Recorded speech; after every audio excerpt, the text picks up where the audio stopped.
away with breaking copyright because their systems aren't very good at detecting it. Well, that's what people think. It's actually that the systems just aren't very good at warning you when they do detect it. You see, on YouTube, they'll notify you when something is copyrighted material and ask you to change this or turn it off, whereas on Twitch, you'll just be muted, claimed, or striked after the stream.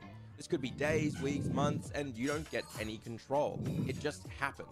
The big difference between platforms is really that YouTube has built-in tools and features that creators need, and I'll explain the major one that it has nobody else does in a second, but first, look, on YouTube, you need to make sure you're following copyright properly. This means no copyrighted music mainly, and that might sound stressful, but nigga, 41 people views my profile, but don't. Epidemic have over 40,000 songs and 90,000 sound effects, and they all fall under the same license. I've been using Epidemic since day one of this channel and my Twitch channel, which was before we ever partnered with them. Check it out. Maybe you're going up against a massive boss, or you're finally about to beat the challenge you've set up for weeks on your stream. Throw on I Am Unbreakable and watch the chat go wild.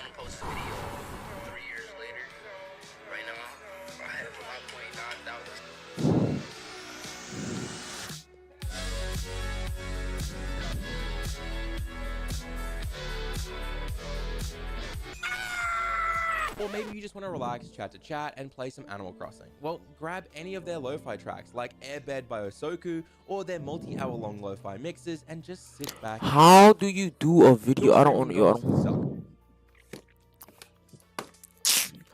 Oh my god, bro.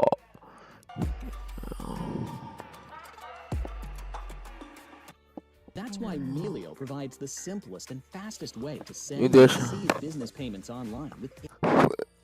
Streaming has never been easier. Anyone can do it, but not many people can do it right. Laggy footage, blurry footage, or maybe your game just looks like wet hot garbage. Resolution, frame rate, or potentially lowering your webcam resolution in OBS.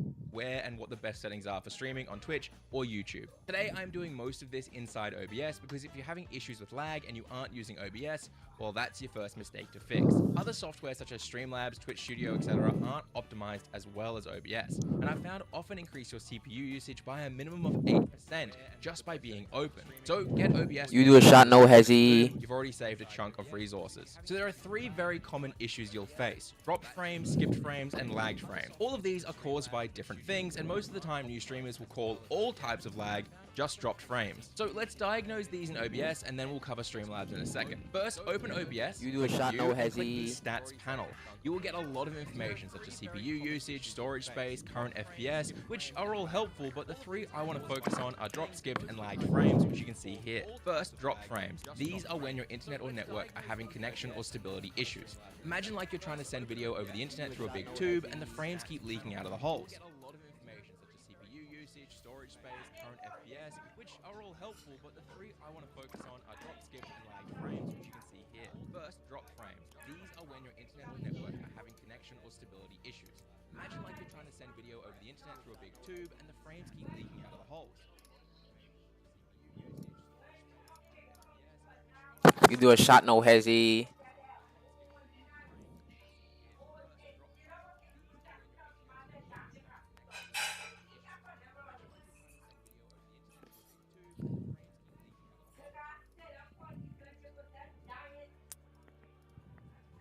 You do a shot, no hezzy.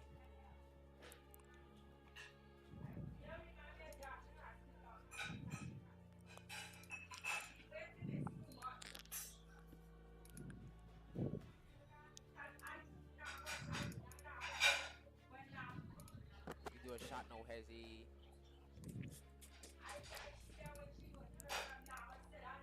You do a shot, no hezzy, cause matter of fact, that nigga be bready.